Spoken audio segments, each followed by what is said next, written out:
নমস্কার। কাল ছিল বুদ্ধ পূর্ণিমা আর বাড়িতে ছোট করে একটা পুজোর আয়োজন হয়েছিল।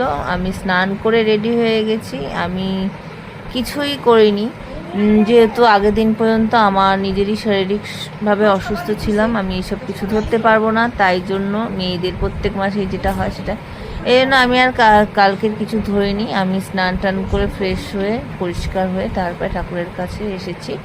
সকালবেলা আমার সব কাজ শেষ করে এই যে সব জায়েরা মিলে, দুই জায় মিলে ঠাকুরের নারায়ণ পুজো দেবে বলে আয়োজন করেছে।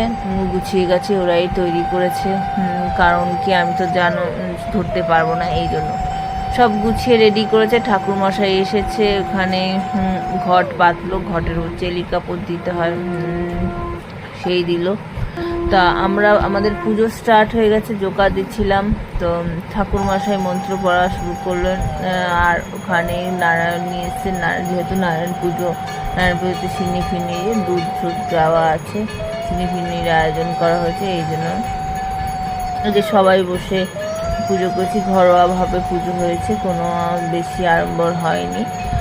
ছোটোর মধ্যে একটা পুজো দিয়েছে বাড়িতে। তা ঠাকুরমশাই পুজো শুরু করলেন।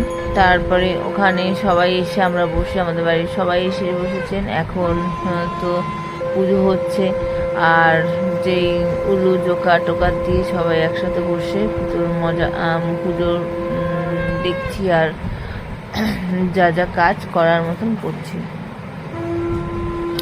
এই যে আমার ছেলে আরও সবাই বাড়িতে, আমরা জয়েন্ট ফ্যামিলিতে থাকি, সবাই মিলেই বসেছি। আর সবাই যে যার ফোন নিয়ে ভিডিও করছে, আর পুজোর সব আয়োজনে গোছগাছ করেছে যারা, ওরা ওইসব করছে। ওই যে সবাই মিলে আমরা বসে একসাথে পুজো উপভোগ করছি।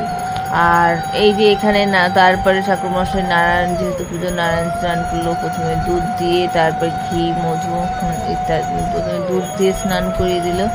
তারপর ঠাকুরমশাই ঘি মধু ইত্যাদি দিয়ে স্নান করালো। নারায়ণ পুজোতে নারায়ণ সেবা, নারায়ণ স্নান এইসব মাস্ট। দই, ঘি, মধু এইসব দিয়ে নারায়ণকে স্নান করিয়ে শুদ্ধ করা হলো।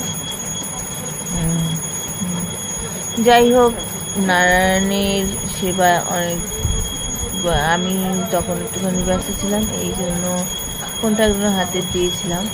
আর যাই হোক, উনি স্নান করে মধু দিয়ে স্নান করালেন, মধু দিয়েও স্নান করিয়ে